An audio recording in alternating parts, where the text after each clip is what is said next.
The first meeting of its kind where all three parties have been in the same room. So certainly, if you're going to look at the positives here, I mean, it's positive that they all met for the first time.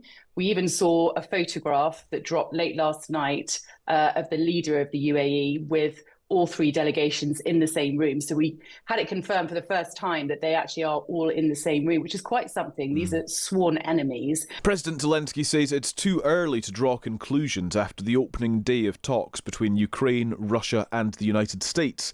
Delegates are meeting in Abu Dhabi for the first three-way summit about ending the Ukraine war.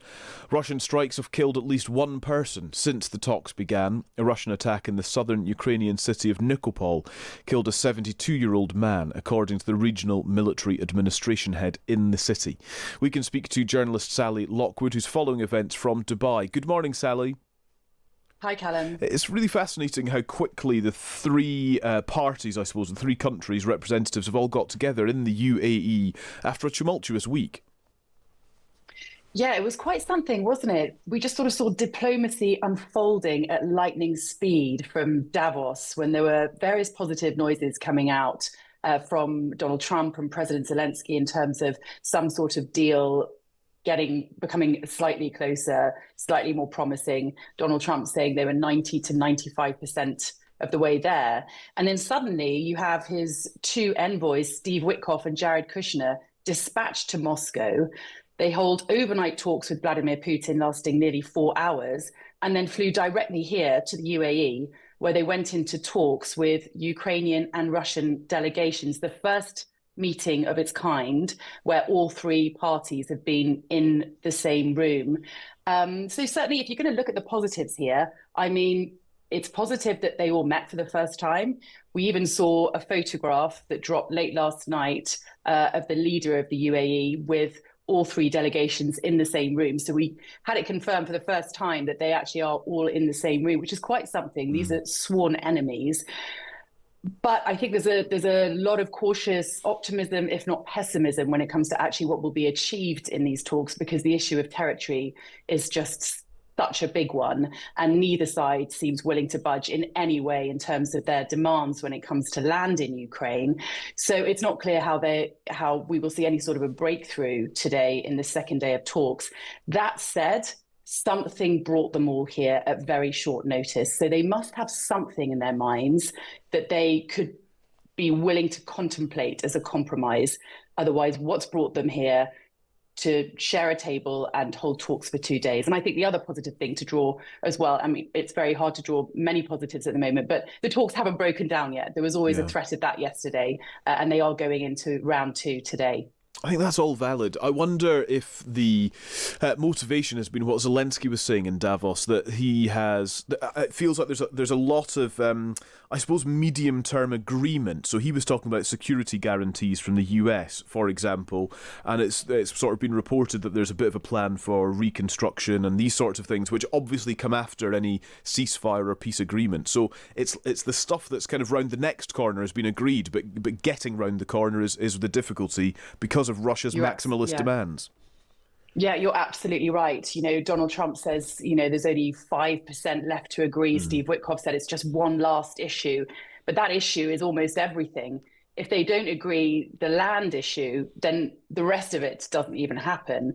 But I was told by an American source yesterday who advises members of the American military involved in these negotiations when it comes to Ukraine. He said, there's hundreds of billions of dollars in deals on the table when it comes to Ukraine. And Vladimir Putin sent an economic envoy here yesterday who's going to be holding bilateral talks with Steve Witkoff on the sidelines. Was that the motivation for the Russian delegation attending? Because they've made it very clear in the last 24 hours that they are not willing to budge on their demands when it comes to territory. They want the entire eastern region of the Donbass, even those areas that they don't yet control. They've said that wording that was agreed with Donald Trump in Alaska last August, they haven't deviated from that. That's still what they want. And I just cannot see a world in which President Zelensky will ever agree to that, not least because the Ukrainians have fought so hard and lost many, many lives in order to retain those really strategic areas of the Donbass region, but also because to give them away would give Russia a really big advantage if they were to ever try to invade again. What do we know about the people who are representing each country in these talks? So the Ukrainians have sent a much more senior delegation, I should say, which perhaps suggests that they're taking these talks more seriously, or that they're just willing, they want to show willing to the Americans. President Zelensky had a phone call with his team yesterday on loudspeaker where they talked strategy, apparently, and where he essentially gave them boundaries, they agreed red lines, and they have the power to make decisions on behalf of President Zelensky here in Abu Dhabi this weekend. The Russians, however, sent purely military officials, much more of a technical team. I think Dmitry Peskov, the Kremlin spokesperson, referred to them as a working group. They don't have much authority when it comes to making decisions on behalf of Vladimir Putin. And then, of course, he sent that economic envoy as well, which is really interesting. But one person who's really key in these talks this week is Kirill Budanov. Now, he, until very recently, early January, was the chief of the military intelligence for Ukraine, absolutely loathed by the Russians. He's on a Russian wanted list. And he was moved to a political position as Zelensky's chief of staff just a few weeks ago. Now, I was told by this American source yesterday that this is really positive news that he's here, because the Americans absolutely love him. In fact, they actually said to me, Budanov is the only member of Zelensky's office that they take seriously. US military and US intelligence respect him.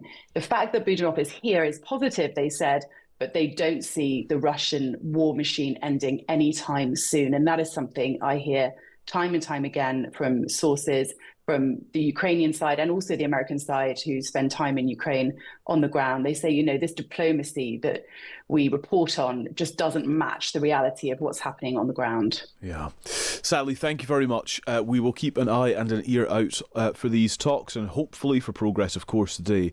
But for now, that's Sally Lockwood reporting on the meeting of the Ukrainians, the Americans and the Russians, which will continue later on through today.